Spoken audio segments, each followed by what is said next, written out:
நெஞ்சத்தை கில்லாதே நாளைக்கான எபிசோடில் என்ன நடக்க போகுதுன்னு பார்க்கலாம் வாங்க. என்னோட ரிவ்யூ பிடிச்சிருந்தா லைக் பண்ணுங்க.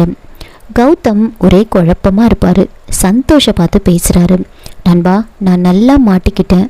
நீங்கள் எல்லாரும் கம்பல் பண்ணதுனால தான் இந்த கல்யாணத்துக்கே நான் சம்மதித்தேன். மாயா திடீர்னு வந்து ஜீவாவை கல்யாணம் பண்ணிக்க மாட்டேன்னு சொன்னான். ஜீவா மாயா வடித்த கோபத்தில் நானும் அவங்க வீட்டுக்கு போயிட்டு அவங்க எல்லாரையும் கண்டபடி பேசிட்டு வந்துட்டேன். இப்போ திரும்பவும் வந்து மாயா எனக்கு ஜீவா வேணும், ஜீவா கூட கல்யாணம் பண்ணி வைங்கன்னு கேட்குறா. அது கூட பரவாயில்லை, நான் ஜீவாவை எப்படியாவது பேசி சமாளிச்சிருவேன். ஆனால் எனக்கும் மதுமிதாக்கும் என்கேஜ்மெண்ட் நடத்துச்சில்ல. மதுமிதா என்கிட்ட வந்து அவங்களோட கல்யாணமே நடக்கலை, இதுக்கப்புறம் இந்த என்கேஜ்மெண்ட் ரிங்குக்கு எந்த மதிப்பும் கிடையாது அப்படின்னு சொல்லி அந்த ரிங்கை என்கிட்ட கழட்டி கொடுக்கறதுக்காக வந்தா. அப்போது நான் என் கையில் இருக்கிற ரிங்கை கழட்டணுன்னு ட்ரை பண்ணும்போது என்னால் கழட்ட முடியல. இப்போ நான் என்ன பண்ணுறது? திரும்பவும் எங்களோட கல்யாணத்தை பற்றி நான் அவகிட்ட போய் பேசினா அதை அவள் எப்படி எடுத்துப்பான்? எங்களுக்கு நடந்த என்கேஜ்மெண்ட் இருக்கா இல்லையா, இல்லை இந்த என்கேஜ்மெண்ட் ரிங்குக்கு என்ன மதிப்பு இருக்குது அப்படின்லாம் கேட்குறாங்க. அப்போது சந்தோஷோட பொண்ணு வந்துட்டு, அங்கிள் உங்கள் கையை காமிங்க அப்படின்னு அந்த ரிங்கை வந்து பார்த்துட்டு, இது என்கேஜ்மெண்ட் ரிங்கு தானே, அப்போ உங்களுக்கு என்கேஜ்மெண்ட் ஆயிடுச்சு அப்படின்னு சொல்கிறாங்க. அப்போ சந்தோஷ் வந்துட்டு, கௌதம் பாத்தியா, சின்ன குழந்தைக்கு கூட தெரியுது, குழந்தைங்க சொல்கிறது தெய்வத்துக்கு சமம்னு சொல்லுவாங்க, இதுக்கப்புறம் நீ ஏன் குழம்புற, அடுத்தது கல்யாணம் தான் அப்படின்னு கௌதமை தெளிவுபடுத்தி அனுப்புகிறாங்க.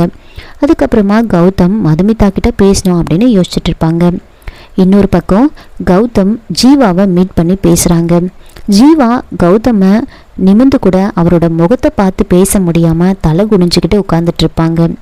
தப்பு பண்ணவங்களால தான் இந்த மாதிரி எதிர்க்க உட்கார்ந்துருக்கிறவங்க முகத்தை கூட பார்த்து பேச முடியாது அப்படின்னு சொல்ல, அப்போது ஜீவா வந்துட்டு, நான் அன்னைக்கு மாயாவை வேணும்னே அடிக்கலை, ஏதோ மாயா ஒரு சில விஷயத்த பேசிட்டா, அந்த கோபத்தில் தான் நான் அடிச்சிட்டேன் அப்படின்னு சொல்லும்போது, அப்போ கௌதம், உன்கிட்ட நான் ஒரே ஒரு விஷயம் கேட்குறேன், உண்மையை மட்டும் சொல்லு, நீ மாயாவை உண்மையாகவே காதலிக்கிறியா அப்படின்னு கேட்க. என்ன சார் இப்படி கேட்குறீங்க? மாயானா எனக்கு ரொம்ப பிடிக்கும், நான் அவளை ரொம்ப லவ் பண்ணுறேன், அதை வார்த்தையால் சொல்ல முடியாது, அதெல்லாம் ஒரு ஃபீலிங் சார் அப்படின்னு சொல்லும்போது, அப்போது சரி, இன்னொரு விஷயம் நீ எனக்காக பண்ணணும்.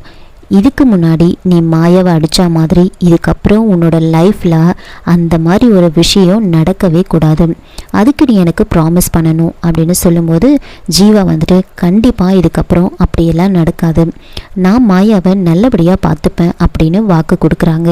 அப்போது கௌதம் வந்துட்டு, சரி, இதுக்கப்புறம் குறித்த தேதியில் உனக்கு மாயாக்கும் கண்டிப்பாக கல்யாணம் நடக்கும், சந்தோஷமாக இரு அப்படின்னு சொல்லிட்டு போனதுமே ஜீவாவுக்கு ரொம்ப சந்தோஷமாயிடுது.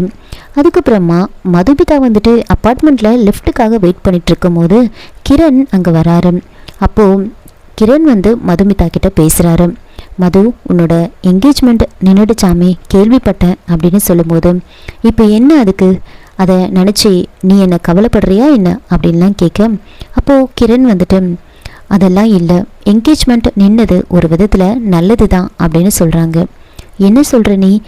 இவ்வளோ நாளும் வந்துட்டு நீ சீக்கிரம் கல்யாணம் பண்ணிக்கணும், தனியாக இருக்கக்கூடாதுன்னு சொல்லுவேன், இப்போ வந்து என்கேஜ்மெண்ட் நின்னா நல்லதுன்னு சொல்கிற, என்ன பேசுகிற நீ அப்படின்னு கேட்க, இல்லை மது, நான் சுயநலமாக இருக்கிறேன்னு கூட நினச்சிக்கோ, உண்மை என்னென்னா நீ வேற ஒருத்தரை கல்யாணம் பண்ணிக்கிறது என்னால் ஏற்றுக்க முடியல அப்படின்னு சொன்னதுமே மதுமிதாக்கு ஒரு மாதிரி ஆயிடுது. என்ன பேசுகிற நீ அப்படின்னு கேட்க, ஆமாம், நான் ஸ்ருதியை கல்யாணம் பண்ணிக்கிட்டதே வந்து ஒரு கஷ்டமான சுச்சுவேஷனில் தான். என் வீட்டில் இருக்கிறவங்க எல்லாரும் பணத்துக்காக ஆசைப்பட்டு என்னை ஸ்ருதியை வந்து எனக்கு கல்யாணம் பண்ணி வச்சுட்டாங்க.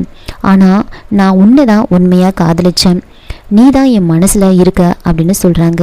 உன் மேலே வச்சுருந்த காதல் இன்னமும் மாறலை, அதனால் நீ வேறு ஒருத்தரை கல்யாணம் பண்ணிட்டு போகிறேன்னு நினைக்கும் போதும் எனக்கு அது கஷ்டமாக இருக்குது, என்னால் அதை ஏற்றுக்க முடியல, அதனால தான் சொல்கிறேன், இந்த நிச்சயதார்த்தம் நின்னது நல்லது தான் அப்படின்னு சொல்லும்போது அதை கேட்டு மதுமிதா ரொம்ப டென்ஷன் ஆகுறாங்க.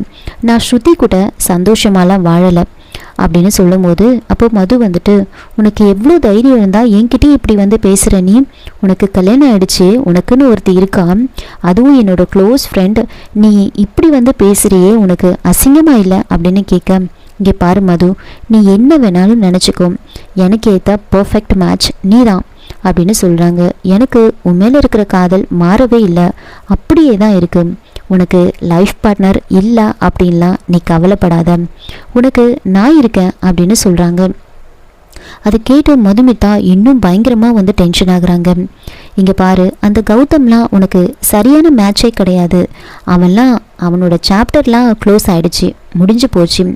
இப்போது உன் முன்னாடி இருக்கிற ஒரே ஒரு ஆப்ஷன் நான் மட்டும்தான். இப்போது நீ சரின்னு சொல்லு, நான் ரெடியாக இருக்கேன் அப்படின்னு சொன்னதுமே கரெக்டாக கௌதம் கிரண் பின்னாடி நிற்கிறாங்க. உனக்கு வேறு ஆப்ஷனே கிடையாது, நான் மட்டும்தான் சொல்லும்போது கௌதம் பின்னாடி நிற்பாங்க. அதை பார்த்துட்டு கிரண் திரும்பி கௌதம் பார்க்குறாங்க. இப்போ மதுமிதாக்கு என்ன பண்ணுறதுனே புரியல. அப்படியே ஒருத்தர் பார்த்துக்கிட்டே இருக்காங்க. கௌதம் மதுமிதா கிட்ட, நான் உங்ககிட்ட ஒரு முக்கியமான விஷயம் பேசணும். மாயாவும் ஜீவாவும் கல்யாணம் பண்ணிக்கிறதுக்கு சம்மதிச்சிட்டாங்க அப்படின்னு சொல்கிறாங்க. அவங்க 2 பேருக்கு இடையில இருந்த மிஸ் அண்டர்ஸ்டாண்டிங் கிளியர் ஆகிடுச்சு அப்படின்னு சொல்லும்போது அதை கேட்டு மதுமிதா ரொம்ப சந்தோஷப்படுறாங்க. இதை பற்றி அம்மா உங்கள் வீட்டில் பேசுவாங்க. இப்போது நான் இங்கே வந்தது உங்ககிட்ட பேசுகிறதுக்காக தான், நம்மளோட கல்யாணத்தை பற்றி பேசுகிறதுக்காக தான் அப்படின்னு சொன்னதுமே மதுமிதா உடனே என்ன பண்ணுறாங்கன்னா, கிரண் முன்னாடியே இவர் உங்களுக்கு யாருன்னு தெரியாதுல்ல அப்படின்னு சொல்லி கௌதமை கையை பிடிச்சி இழுத்து அவங்க பக்கத்தில் நிற்க வைக்கிறாங்க. ரொம்ப க்ளோஸாக கௌதமோட கையை பிடிச்சிக்கிட்டே, இவர் தான் என்னோட உட்பி கௌதம் பழனிசாமி அப்படின்னு சொல்கிறாங்க. அதை பார்த்ததுமே கிரண் அமைதியாக அங்கேருந்து போயிடுவார். எதுவும் பேசாமல் அங்கேருந்து போயிடுறாங்க. அதுக்கப்புறமா கிரண் அங்கேருந்து போனதுக்கப்புறமா சட்டுன்னு மதுமிதா கௌதமோட கையை விட்டுருவாங்க. மதுமிதா இப்படி பண்ணதெல்லாம் பார்த்து அப்படியே கொஞ்ச நேரம் கௌதம் மதுமிதாவை பார்த்துட்ருக்காங்க. அதுக்கப்புறமா கௌதம் மதுமிதா கிட்ட பேசுகிறாங்க. இங்கே உங்ககிட்ட பேசுகிறதுக்கான காரணம் நம்மளோட கல்யாணத்தை பற்றி பேசுகிறதுக்காக தான். அவங்க 2 பேரும் மேரேஜ் பண்ணிக்கிறேன்னு சொல்லிட்டாங்க அப்படின்னு சொல்லும்போது அப்போது மதுமித்ரா, நீங்கள் என்ன நினச்சிட்ருக்கீங்க? நீங்கள் நினச்சா நிச்சயம் பண்ணுறீங்க, நினச்சா வேண்டான்னு சொல்கிறீங்க. அப்போ நீங்கள் என்ன பண்ணாலும் நாங்கள் அதுக்கெல்லாம் ஓகே சொல்லணுமா? என்னை என்ன ஒரு பொம்மை மாதிரி நினச்சிட்டிங்களா நீங்கள் அப்படின்லாம் கேட்கும்போது கௌதமால் எதுவுமே பேச முடியலை. என்ன விட்டுருங்க, என் குடும்பத்தில் இருக்கிறவங்க எப்படி கஷ்டப்படுறாங்கன்னு உங்களுக்கு தெரியுமா? நீங்கள் நினச்ச மாதிரி உங்கள் இஷ்டமாக எல்லாத்தையும் பண்ணிகிட்ருக்கீங்களே, தயவு செஞ்சு என்னை விட்டுருங்க. என்னால் இதெல்லாம் ஏற்றுக்கவே முடியாது, இதுக்கு மேலே என்னால் இதெல்லாம் தாங்கிக்க முடியாது, என்னை விட்டுருங்க அப்படின்னு சொல்லி திரும்பி நின்று மதுமிதா அழறாங்க. கௌதமால் எதுவுமே பேச முடியல. இன்னொரு பக்கம் மதுமிதாவோட அம்மா ஜோசியருக்கு கால் பண்ணி கௌதம் மதுமிதாவோட ஜாதகத்தை கொடுத்து அவங்க 2 பேருக்கும் கல்யாணம் ஆகுமா அப்படின்னு கேட்டிருப்பாங்க. அவங்களும் கண்டிப்பாக கல்யாணம் நடக்கும் அப்படின்னு சொன்னது கேட்டு இன்னும் மதுமிதாவோட அம்மா ரொம்ப சந்தோஷத்தில் இருப்பாங்க. இதோட இந்த எபிசோடை முடிச்சிருக்காங்க. என்னோட ரிவ்யூ பிடிச்சிருந்தா லைக் பண்ணுங்கள், மறக்காமல் சப்ஸ்கிரைப் பண்ணுங்கள். தேங்க்யூ.